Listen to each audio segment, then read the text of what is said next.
This is KGW News at noon. We're in the business of continuous improvement, so I'm sure there's lots of things I could have done a little bit better, but I'm also proud of, where I did put my energy and what we were able to get through. That is Portland Public Schools Superintendent Guadalupe Guerrero. He was out delivering books to Markham Elementary School this morning to restock the school's book vending machine. We caught up with him and asked him about his decision to resign as superintendent after more than 6 years on the job. Thanks for joining us here at noon. I'm Drew Carney. Guerrero's resignation comes 2 weeks after the nearly month-long Portland teacher strike came to an end. His last day on the job will be February 16th. We also have this news this afternoon. In just the past 2 hours, Portland Public Schools Chief of Staff Jonathan Garcia announced that he's resigning as well, delivering that news with this post on social media. Let's get back to Guerrero. One of the school board members who helped appoint him in the summer of 2017, Julia Brim Edwards, says he decided to resign as superintendent on his own without the board directing him. Guadalupe has really set a nice foundation, brought in some strong leaders. We're in a good position. We've passed a local option for our teachers. We've passed a bond to rebuild our schools, sort of fix the lead in the water crisis that was also happening when he came. We've got a strong board.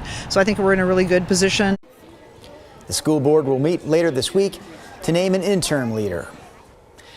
Kids in 4 other local school districts are back in the classroom today after a series of emailed threats on Monday, including bomb threats, sent them home early. The FBI says it's working with state and local police on the investigation of these threats. This map shows you the districts that were impacted. They include the Colton and Corbett school districts, the Cascade School District in Marion County, and the Central Lynn District in Lynn County. We spoke to the Multnomah County Sheriff's Office after they dealt with the bomb threat in Corbett yesterday.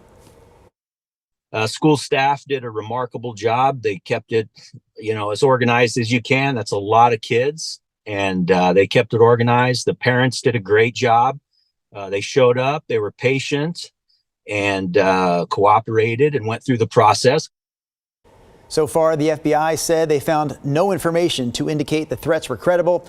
They also told us that Oregon airports and houses of worship received threatening emails, but they can't confirm if those threats are connected to the school threats.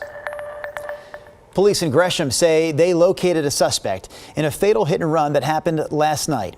According to officers, they found the 17-year-old suspect when he showed up at his home.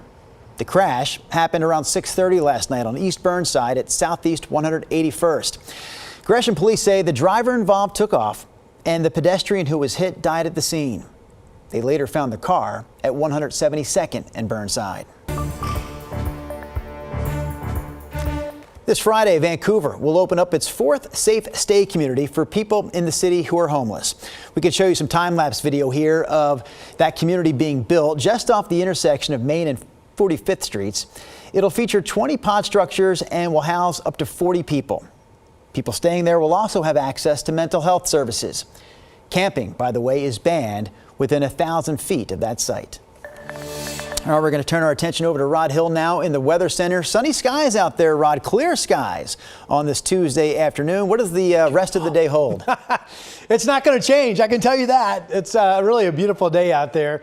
And of course, the dry weather is good news because we could still use a couple days to get rivers back down into, I want to say, more safe or more normal flows from the high levels that we had just several days back.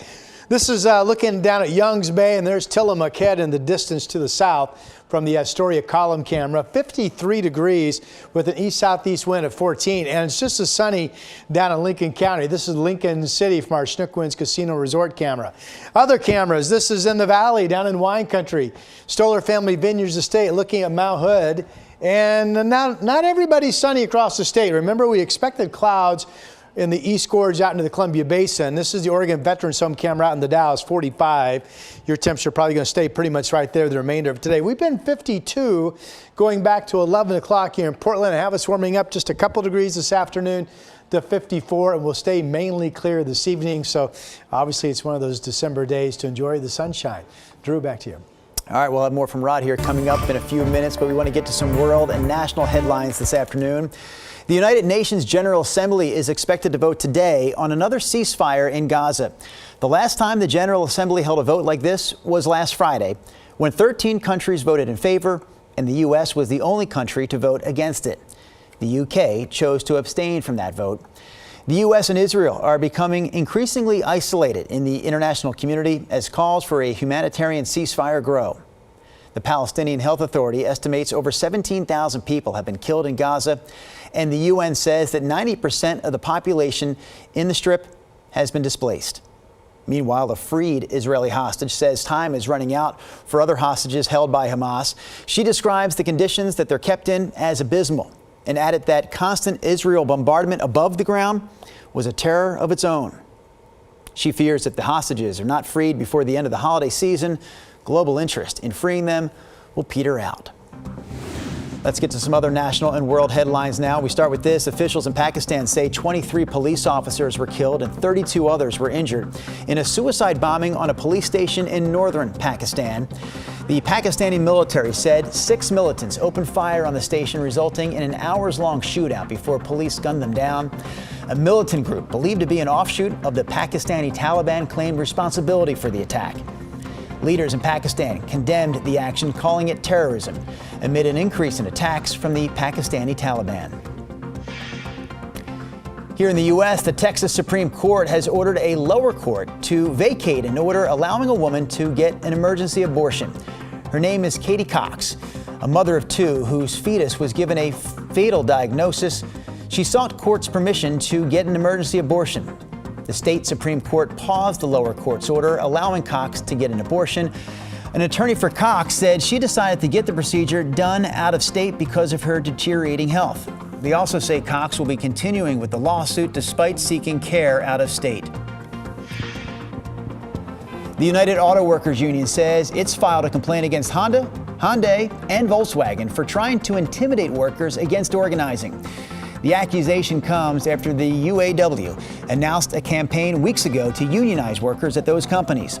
Hyundai and Honda pushed back against the claims, and in a statement, Volkswagen says it's taking the allegations seriously and will investigate.